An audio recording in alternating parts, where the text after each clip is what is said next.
নমস্কার বন্ধুরা, আজ আমি আমার চ্যানেলের নাম ইকোনমিক্স বাংলা 24। এই চ্যানেলে আজ থেকে ভিডিও দেওয়া শুরু করছি। প্রথমত আজকে আমি আমার এই সিলেবাস তোমরা সবাই জানো, এবার থেকে এইচএস ইকোনমিক্স তোমাদের সেমিস্টার হতে চলেছে। তো সেমিস্টার বেসড মানে হচ্ছে 6 মাস অন্তর তোমাদের পরীক্ষা হবে। তো মূলত সেমিস্টার 1-এ 6টা ইউনিট তোমাদের থাকবে। এক হচ্ছে মাইক্রো ইকোনমিক্স আর দ্বিতীয় হচ্ছে স্ট্যাটিস্টিক্স পোর্শন। মাইক্রো ইকোনমিক্স থেকে 3খানা ইউনিট থাকবে এবং রাশিবিজ্ঞান বা স্ট্যাটিস্টিক্স পোর্শন থেকে তোমাদের 3টে ইউনিট থাকবে।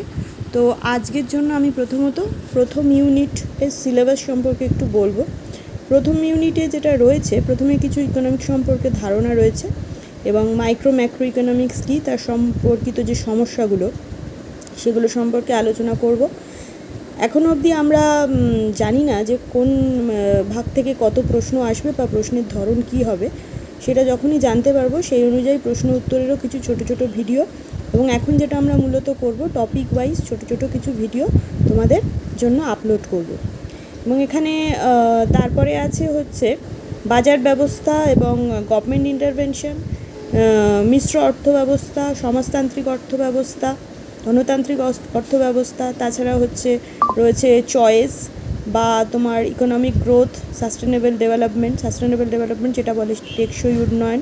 এছাড়া আছে কিছু ইন্ডিকেটার্স যেগুলো হচ্ছে তোমার অর্থনৈতিক বিকাশের কিছু ইন্ডিকেটার, যেমন ইনকাম, আয় বা মাথাপিছু আয় মানে পার ক্যাপিটা ইনকাম, তারপরে সেভিংস, হ্যাঁ, তাছাড়া investment, physical capital, human capital. এছাড়া আছে ডেভেলপমেন্টের কিছু ইন্ডিকেটার, যেমন হচ্ছে inequality, poverty, unemployment, gender inequality, environment. এই সম্পর্কিত ছোট ছোট ভিডিও আমি দেবো। মূলত ভিডিও আমি বাংলাতেই দেবো এবং এই টপিকগুলো আমি ডিসকাস করব। তার সঙ্গে এর সম্পর্কিত যা যা কোশ্চেন আনসার আছে সেগুলো আমি একের পর এক ডিসকাস করতে থাকবো। আশা করি তোমাদের ভালো লাগবে।